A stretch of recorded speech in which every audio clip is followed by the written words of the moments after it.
दोस्तों सप्रेम नमस्कार। मैं सर्वदेव सिंह उर्फ डॉक्टर सर्वदेव सिंह वाचार्य कलाम,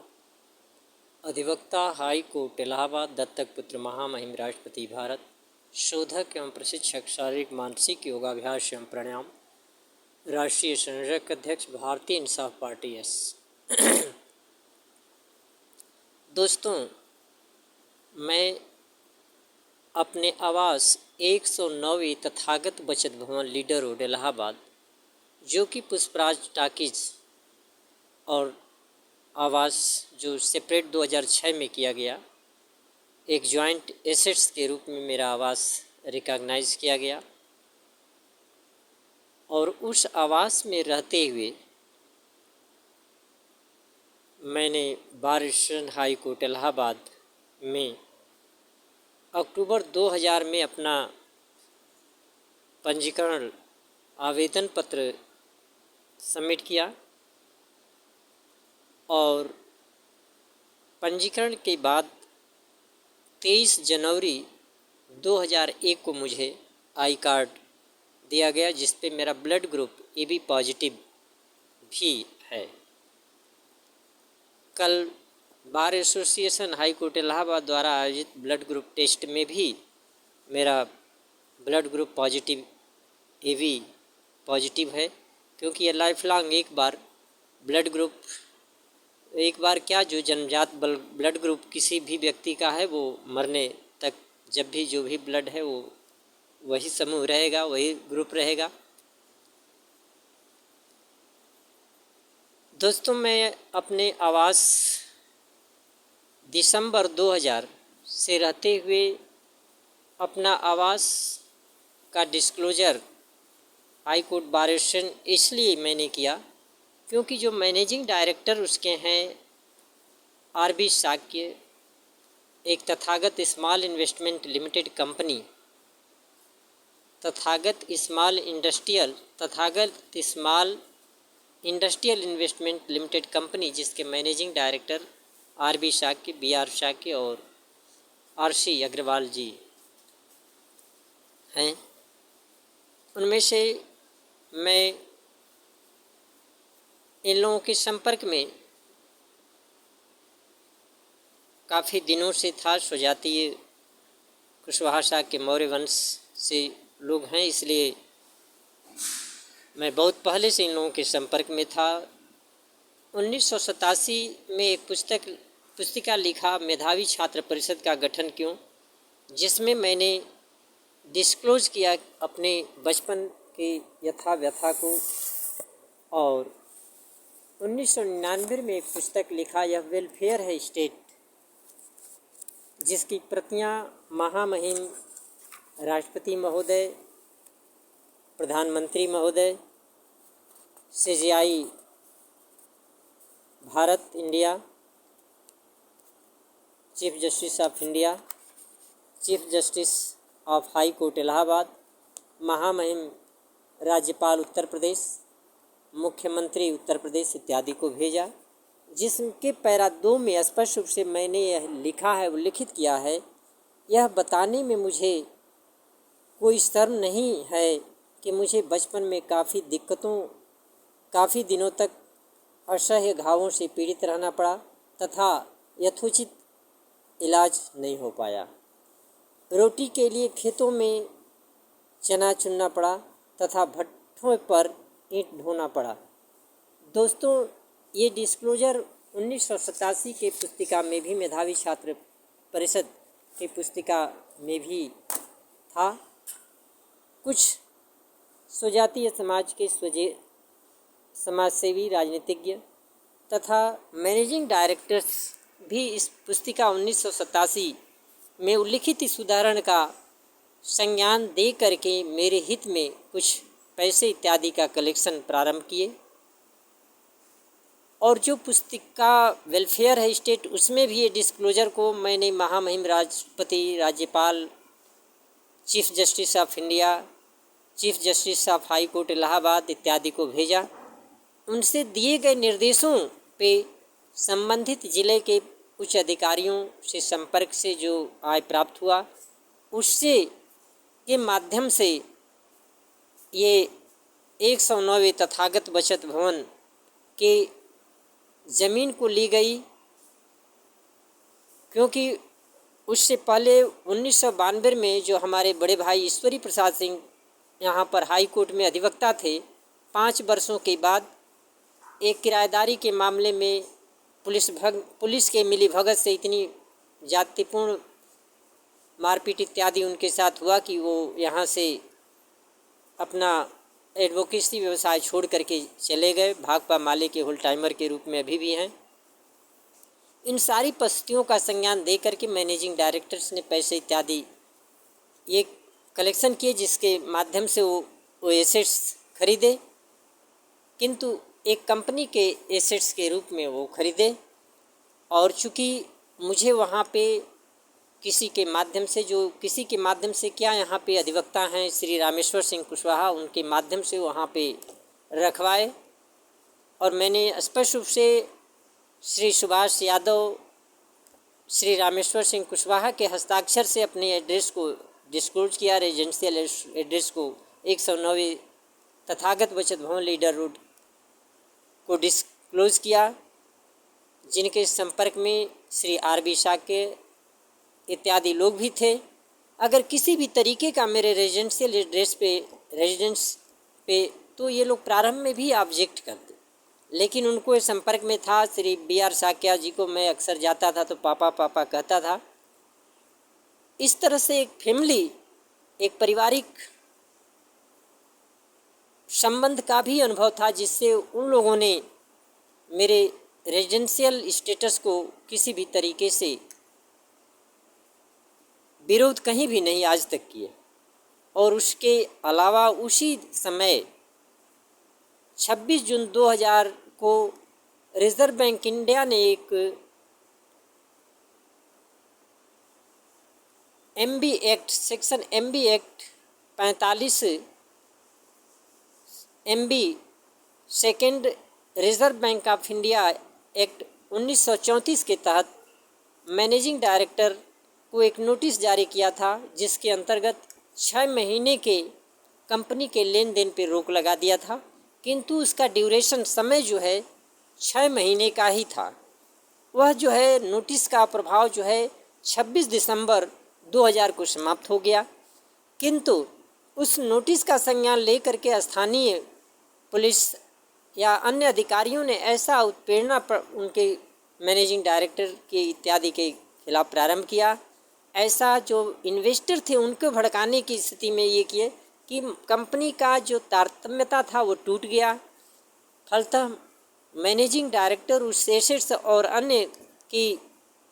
सुरक्षा और उसके अस्तित्व को बनाए रखने के लिए भी के दायित्व से भी मेरे आवासीय स्टेटस को कहीं भी आज तक विरोध नहीं किए, जिस पे आई कार्ड पे भी मेरा एड्रेस है। 2002 में मैं इलेक्शन यहाँ पे लड़ा तो एक तख्ती पे अपना नाम और अपने आवास 109वें तथागत बचत भवन लीडर और इलाहाबाद को स्पष्ट रूप से ले करके एक ही तख्ती के लोगों के बीच बता करके प्रचारित करके मैंने इलेक्शन लड़ा। तो इस तरह से पूरे हाई कोर्ट में अपने आवासीय स्टेटस को पूरे हाई कोर्ट परिसर में डिस्क्लोज किया, जिस पे किसी भी तरीके का कहीं से भी विरोध नहीं है। 13 दिन का यहीं अंबेडकर चौराहे पर भूख हड़ताल के बाद 14 अप्रैल 2003 को मेरा ज्ञापन CO राजेश कुमार, इंस्पेक्टर पांडे जी लिए कम से कम 50 अधिवक्ताओं के बीच। उस मेरे ज्ञापन पे भी मेरा आवासीय एड्रेस है 109वें तथागत बचत भवन, जिस पे उनका CO राजेश कुमार जी का हस्ताक्षर है। और भूख हड़ताल समाप्त करने के बाद भी अपने आवास में मैं रहा हूँ। माननीय हाई कोर्ट के द्वारा 2007-2018 में कॉन्फिडेंशियल रिपोर्ट के बाद मुझे करेक्टर सर्टिफिकेट भी इशू किए गए, जो कि मेरे आवास के एड्रेस उसमें स्पष्ट रूप से उल्लिखित हैं। 2018 में कॉन्फिडेंशियल रिपोर्ट और माननीय हाई कोर्ट के CJ महोदय के द्वारा हस्ताक्षर के बाद मुझे एडवोकेट ऑन रोल इशू हुआ, जिस पे स्पष्ट रूप से जिनके एफिडेविट पे अन्य पेपरों पे मेरे आवास रेजिडेंशियल स्टेटस का डिस्क्लोजर है, किंतु और 2016 में, जो कि 2014 में ऑनरेबल 27 जुलाई 2014 को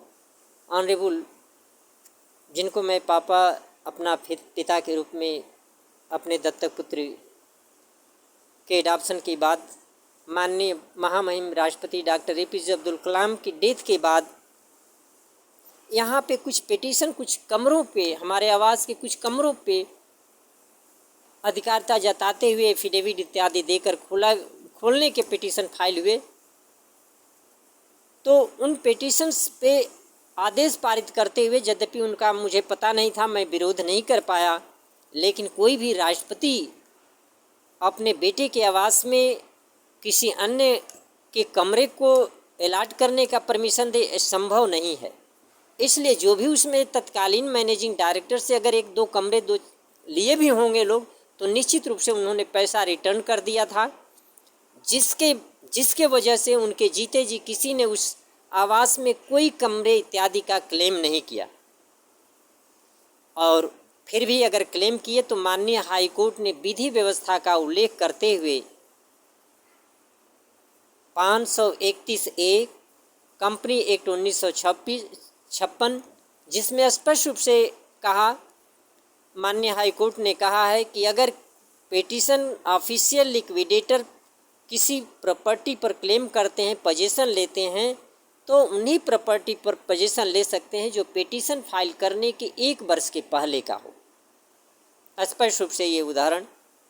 531A कंपनी एक्ट 1956 का हवाला माननीय हाई कोर्ट के ऑनरेबल जस्टिस पंकज मित्तल जी द्वारा उसमें कोट किया गया है। वह आदेश 7 जनवरी 2016 का है। और उसी पिटीशन में माननीय विद्वान न्यायमूर्ति महोदय ये भी उल्लेख किए हैं, provision 45 MB second reserve bank of India act 1934, जिसमें स्पष्ट रूप से ये कहा गया है कि रिजर्व बैंक अगर किसी भी कंपनी पे इस सेक्शन के अंतर्गत नोटिस इशू करता है, मैनेजिंग डायरेक्टर के लेन देन पे रोक लगाता है, तो उसका प्रभाव 6 महीने का होगा, और जो कि 26 दिसंबर 2000 में उसका प्रभाव समाप्त हो गया। और रिजर्व बैंक इंडिया ने इस आदेश, इस नोटिस के प्रभाव को कभी एक्सटेंड नहीं किया। तो जब कभी एक्सटेंड नहीं किया, तो रिजर्व बैंक ऑफ इंडिया के उस कंपनी के रिस्ट्रेन या किसी भी एक्टिविटीज़ पे जो उसका नोटिस का प्रभाव था 26 दिसंबर 2000 को समाप्त हो गया। तो ऑफिशियल लिक्विडेटर को किसी भी तरीके से उस पर कोई पिटीशन फाइल करने की अधिकारिता समाप्त हो गया। अगर पिटीशन फाइल करना था तो दोबारा उनसे परमिशन लेते या स्थिति बताते तब कर सकते थे, लेकिन ऐसा कुछ भी नहीं हुआ। एक्स पार्टी इन्होंने न मैनेजिंग डायरेक्टर को नोटिस दिया, न मुझे आवासीय स्टेटस में उसमें रहते हुए। माननीय हाई कोर्ट इलाहाबाद के high court rules 28 chapter 28 rule 50, जिसमें कि मैंडेटरी है कि कंसर्न जो अफेक्टेड पार्टी हैं उनको नोटिस दे करके पिटीशन फाइल करेंगे, लेकिन उसका भी इन्होंने अनुपालन नहीं किया और पिटीशन फाइल करके 2 हियरिंग एक्स पार्टी इन्होंने करवाया। बाद में उन नोटिस के बाद उसमें अधिवक्ता इत्यादि आए, लेकिन ऐसी स्थितियों में भी जो कि मेरे यहाँ सन 2002 में पहला मैंने पिटीशन फाइल किया, उस एप्लीकेशन में भी हवाला दिया। और इससे पहले माननीय जस्टिस ऑनरेबल सुनील अंबानी जी, जब मुझे पता चला तो मैंने एक एप्लीकेशन के माध्यम से कंपनी पिटीशन में अपीयर हुआ, जिसका नंबर 973638 है, जिसका निस्तारण आदेश पारित करते हुए उन्होंने स्पष्ट रूप से मेरे विषय में इन्वेस्टिगेशन से जो पाया, जो report bar association bar council से उन्होंने पाया, उसके आधार पे बार रेस्टोरेंट में मैं सर्वदेव सिंह के नाम से पंजीकृत हूँ और उससे उन्होंने रिकॉर्ड को, मेरे एड्रेस को टैली करने के लिए मेरा जो एप्लीकेशन था डॉक्टर सर्वदेव सिंह योगाचार्य कलाम, अधिवक्ता high court Allahabad, residence of 109 Tathagat बचत भवन लीडर रोड इलाहाबाद, उसमें एक करेक्शन उन्होंने करवाया कोर्ट के सामने और ऑफिशियल लिक्विडेटर के अधिवक्ता के समक्ष कि डॉक्टर और कलाम हटाने के लिए, जिससे मेरा जो एड्रेस है बार एसोसिएशन बार काउंसिल में जो एनरोलमेंट का, पंजीकरण का स्टेटस है वो टैली है, यही है, तो वो सत्य था। तो उस पर उन्होंने कोर्ट के सामने डॉक्टर और कलाम हटाने के बाद रेड पेन से कटवाया। अगर मेरा रेजिडेंशियल स्टेटस पे ऑब्जेक्शन होता तो पेटिशन की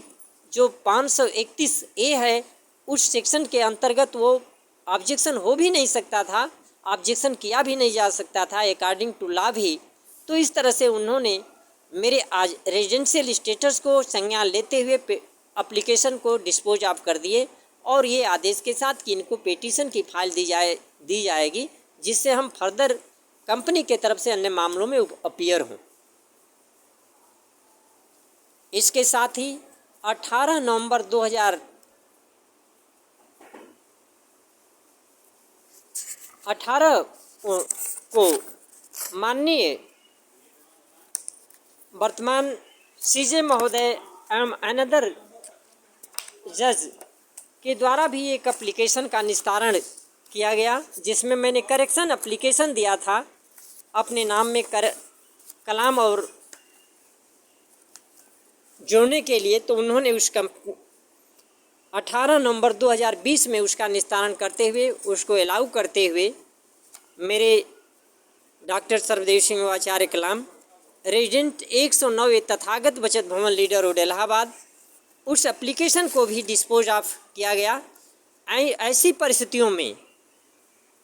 सौमित्र दयाल सिंह ने किस स्टेटस से, किस अधिकारिता से 2020 में मुझे स्टैंड टेस्ट पासर डिक्लेयर करके पूर्ववर्ती आदेशों का उल्लंघन करते हुए, जो कि बिना जुडिक्शन का है, वास्तव में पिटीशन भी मेंटेनेबल नहीं था अगर अपीयर होने का मौका दिया गया होता, जो कि high court rule, company act के प्रोविजंस का उल्लंघन करके फाइल है, वो मेंटेनेबल नहीं था। उस पिटीशन में मेरे इस तरह से उन्होंने किया। ऐसी स्थितियों में मैं अपने अधिवक्ता बंधुओं और न्यायपालिका से जुड़े हुए विद्वान न्यायमूर्तिगणों से भी अपील करना चाहूँगा कि ये सामान्य व्यक्ति नहीं है, सामान्य स्थिति नहीं है, इसका संज्ञान लिया जाए तथा सुओ मोटो इस आदेश को रिड्रेस करने के साथ ही स्पष्ट रूप से CPC के 100 सेक्शन 152 का उल्लेख करते हुए रिड्रेस किया जाए और निर्देश दिया जाए कि चाहे किसी भी अदालत में कहीं भी ऐसी इरेगुलरिटी हो, ओमिशन हो, इलीगलिटी हो, उसको संबंधित कोर्ट सुओ मोटो उन आदेशों को मॉडिफाई करें, जिससे कि किसी भी तरीके का एक न्यायपालिका हमारी न्याय पाने का मंदिर या न्याय पाने दिलाने का